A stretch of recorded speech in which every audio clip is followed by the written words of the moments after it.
Right. Hi, everyone. Thank you for joining DataCon LA 2021. Welcome to the Data Infrastructure and Security track. My name is Joanna Perdomo, your host, and our co-host today is Erin Ortea. And together we'll be moderating the chat and the Q&A for you during the session. Today we have our guest, Ben Brook, and he'll be talking about engineering a consent sandbox to eliminate annoying pop-ups and dark patterns. Ben is the CEO and co-founder of Transcend, a data privacy technology company headquartered in San Francisco. Backed by Excel and Index Ventures, Transcend makes it simple for companies to give users control over their data and has built engineering solutions to chart the path forward for modern data rights. Solving the technical challenges of managing personal data, especially in light of increased global regulation and consumer interests, is Brook's biggest passion. Prior to co-founding Transcend, Brook studied computer science, astrophysics, and neuroscience at Harvard University. And I won't take up any more of his time. I'll hand it over to the speaker. Thanks for being here, Ben. Thank you for having me, Joanna and Erin. All right, well, so hello, everybody. My name is Ben Brook, and I am the co-founder and CEO of Transcend. And so today I'm going to talk about why the consent experience is broken and how we've fixed it. So most of us have probably noticed that pop-ups have returned to the web.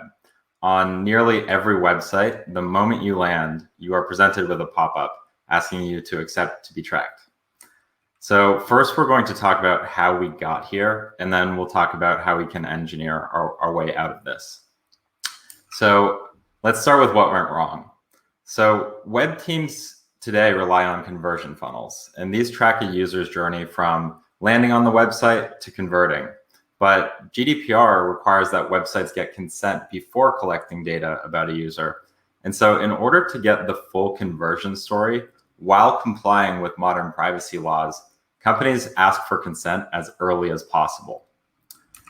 And this is what has resulted in this status quo UX, where companies ask for consent through a pop-up on the landing page in order to begin tracking and uploading data at the beginning of that conversion funnel. And frankly, the pop-up remains the best way to get consent as early as possible. But the only reason we need consent as early as possible is because we need to start tracking as early as possible. And so does that mean that pop-ups are really the new user experience now and forever? Well, we should hope not. So to get past pop-ups, we need to gain the ability to ask for consent later in the user journey. So here's just a simple example of a very simple and more natural user experience where we're using a standard checkbox in an existing form element to ask, will you share information about how you've arrived here? And this is analogous to crash reports, where if you've ever had an app quit on you unexpectedly, it'll ask for your permission to report that locally tracked data out to the developer. And to do something similar on websites, we also need to be able to perform local tracking. And that means that when the user arrives on the website, trackers are able to begin tracking data, but not uploading it. And so all of it should be stored locally on the user's device, and only if the user provides consent can it be uploaded. But switching to local tracking is extremely hard because most tracking happens through third-party scripts like Google Analytics. So when they're imported, these scripts will begin tracking and uploading data about the user. And it's very difficult to alter the functionality of these third-party scripts because it's imported code and you can't really change it. And so how can we actually block these trackers from uploading data? What if there were a firewall? So if browsers had a firewall, then governance rules could be set to regulate all network traffic on the user's device. And essential network traffic, such as image loads for the company logo or something, could be allowed through. But network traffic related to tracking the user could be blocked, at least until the user provides consent. And third-party analytics scripts could then run as normal, but the data they're uploading would get blocked and it wouldn't leave the device. So a firewall then is essentially converting all tracking into local tracking.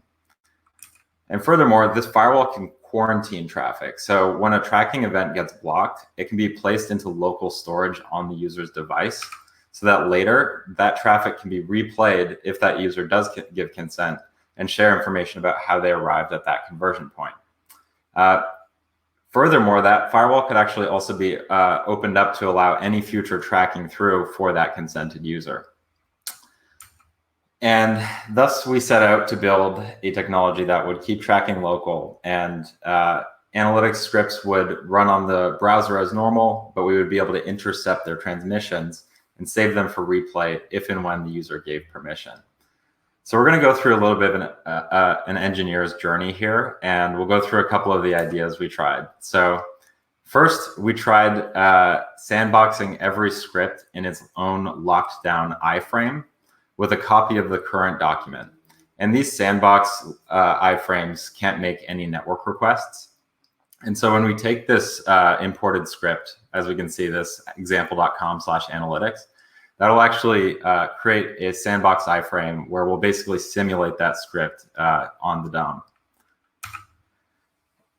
And so let's say the script in the sandbox appended an image to the document, like a pixel tracker.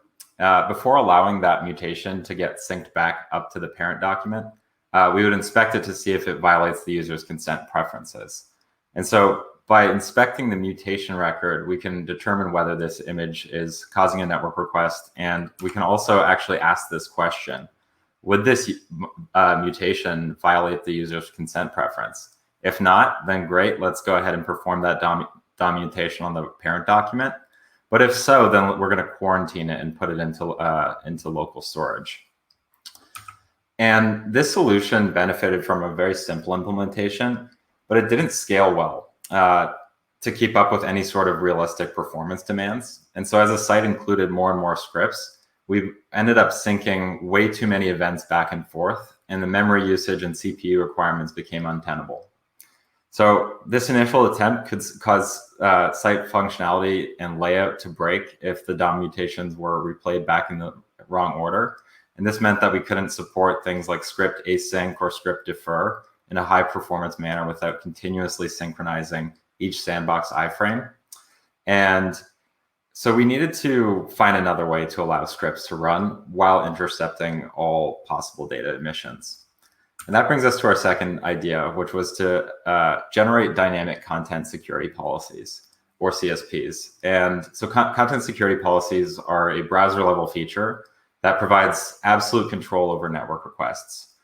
Using a CSP, the website owner can specify an allow list of URLs that the user agent can connect to. So these CSPs are usually specified directly by web servers through an HTTP response header, but they can actually also be set through meta tags, and those meta tags could be generated at runtime.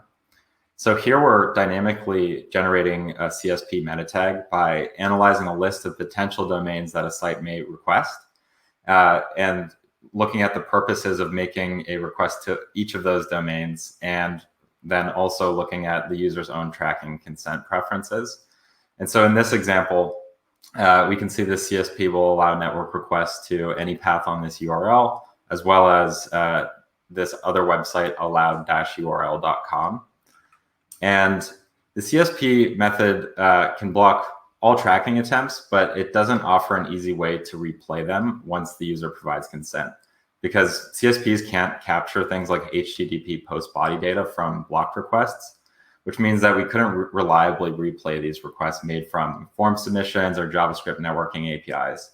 And on a given page load, a CSP can actually only be updated to become more strict about where data can flow. So when consent is given, we cannot update the CSP to allow data to flow to a new destination, at least not without a page reload.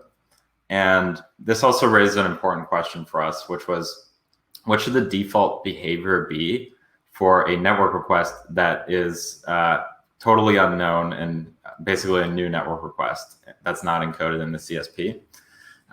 Should we allow it through and guarantee that we're not breaking something on the website, or should we block it and guarantee that we're not accidentally letting an analytics event through?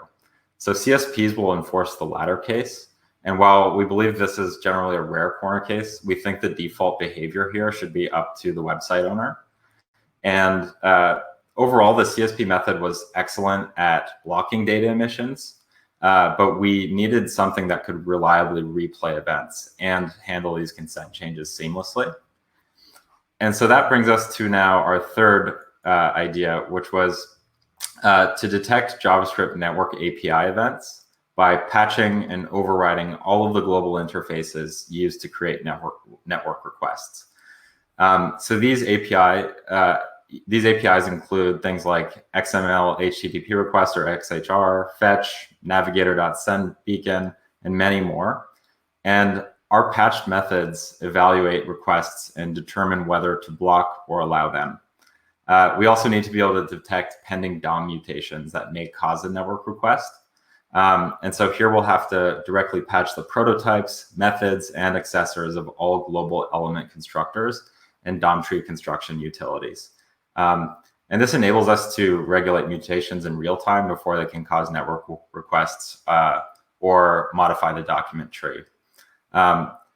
So we'll dive in here. So as an example, when a image is going to be inserted into the DOM, this could be a pixel tracker. So it can create a network request and basically fetch from a resource server, and that could actually represent an analytics event.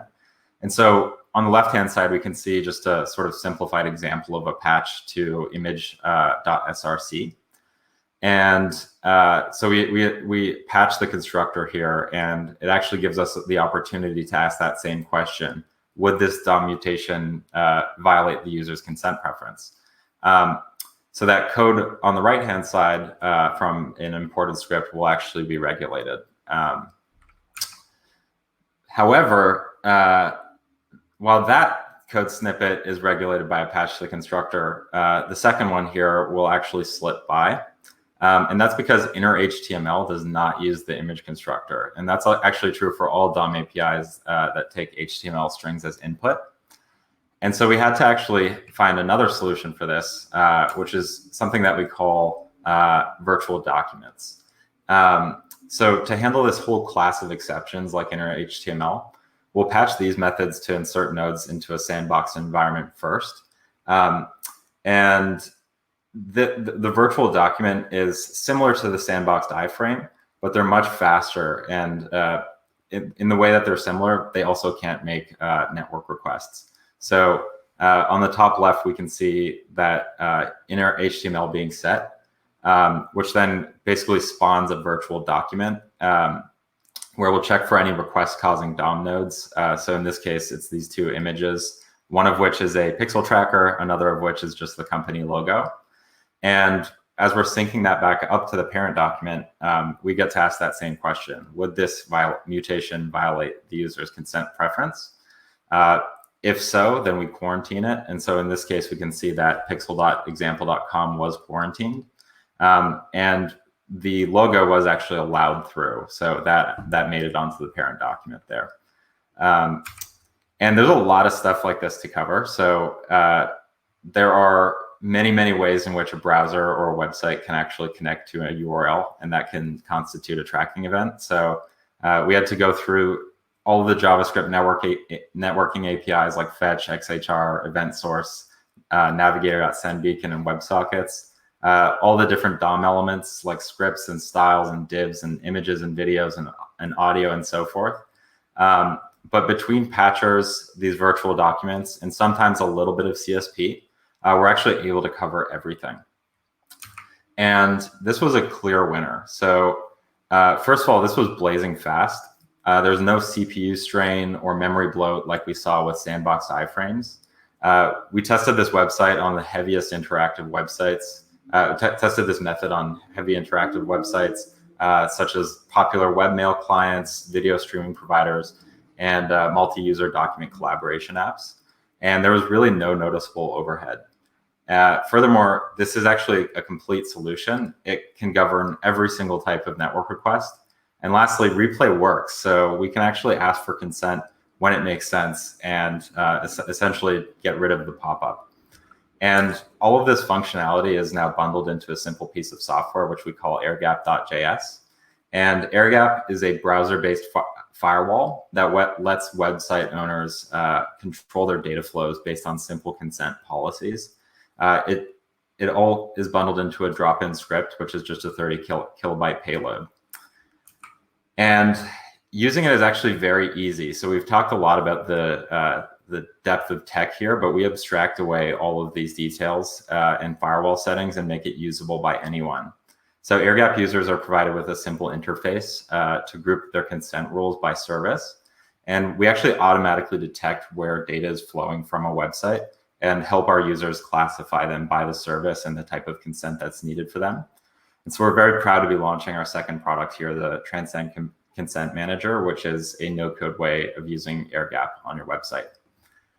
So thank you very much. If you'd like to play with air gap, you can actually do so today by going to transcend.io/consent-manager. And you can email me or DM me on Twitter at the following emails. And you can follow at transcend_IO for more exciting updates as we go. So thank you. Very cool. Thank you so much, Ben. And there's still some time left before we get into Q&A. However, did you want to do like a demonstration of this product? I don't have a demo queued up today, but I would encourage people to just jump onto the Transcend Consent Manager and try it for themselves on the website. Yeah. Cool. So there's a few questions then, if you would like to take them. Yeah, would love cool. to. So there's one question here that says, what are some other applications for this work?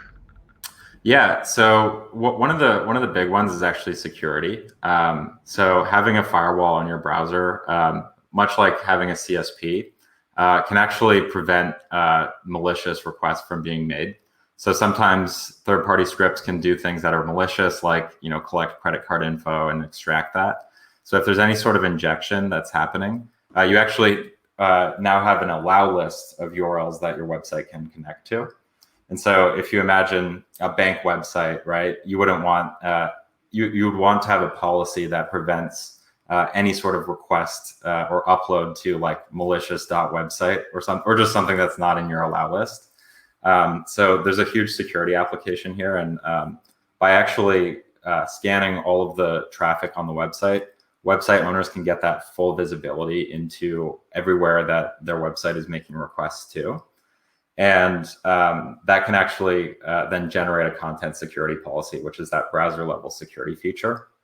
And with air gap, you actually get like a much more like granular control over that firewall.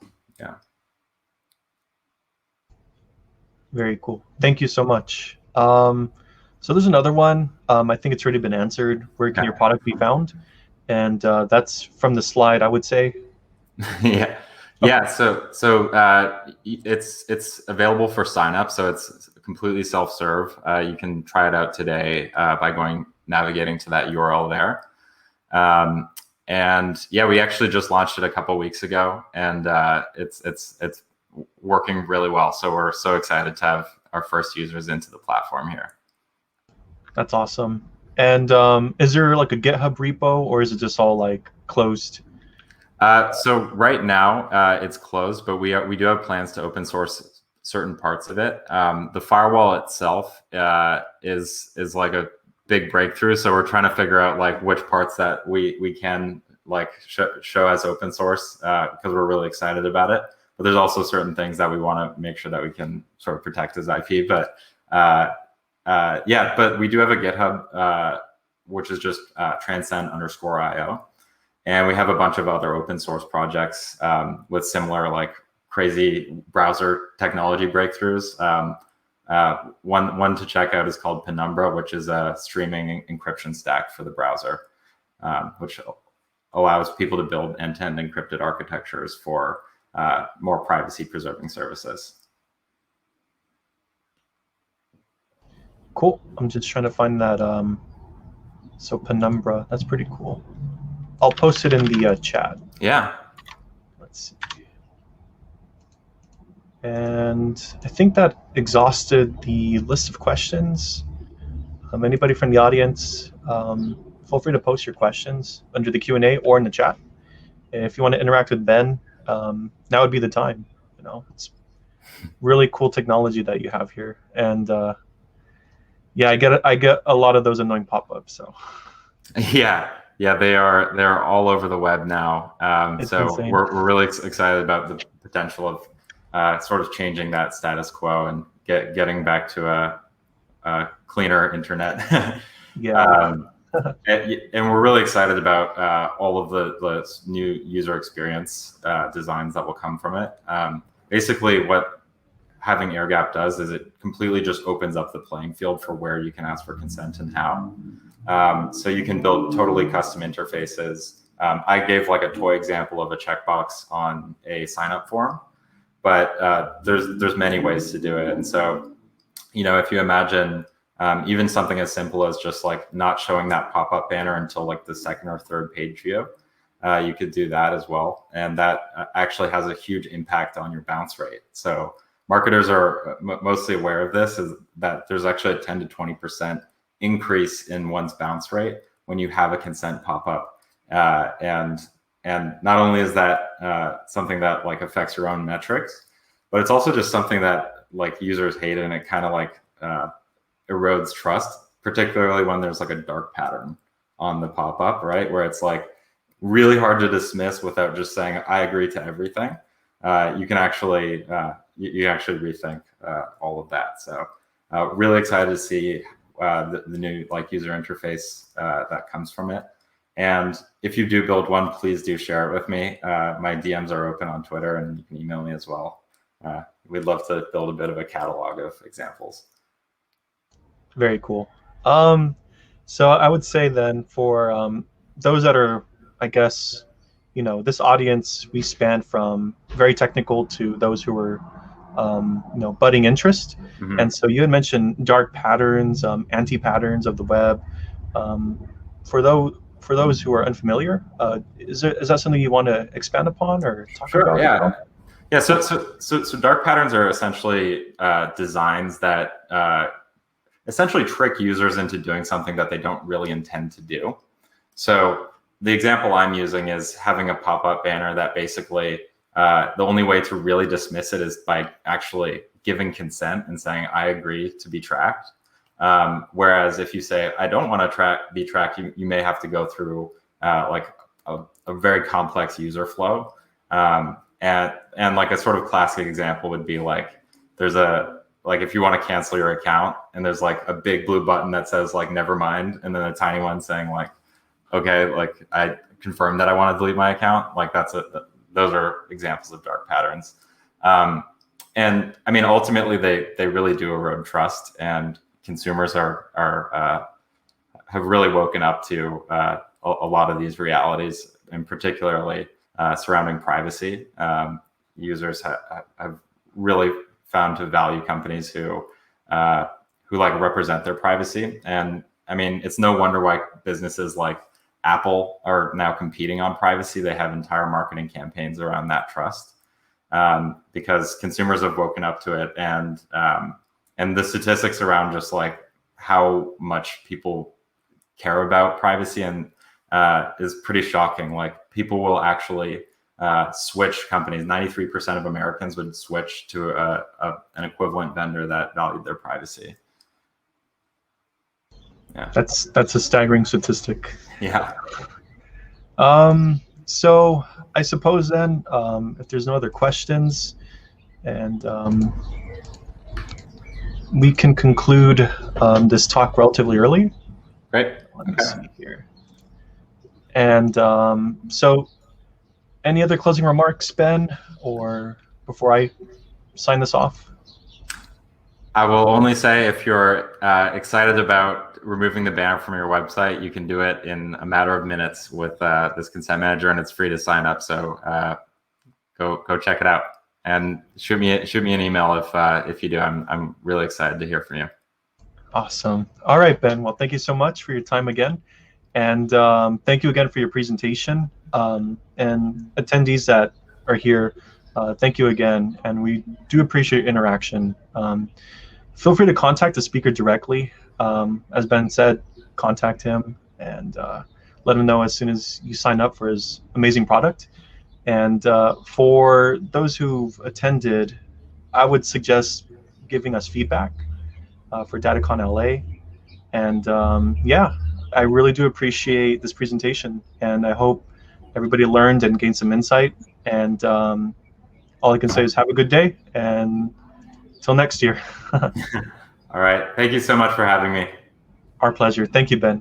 Take care now. Bye.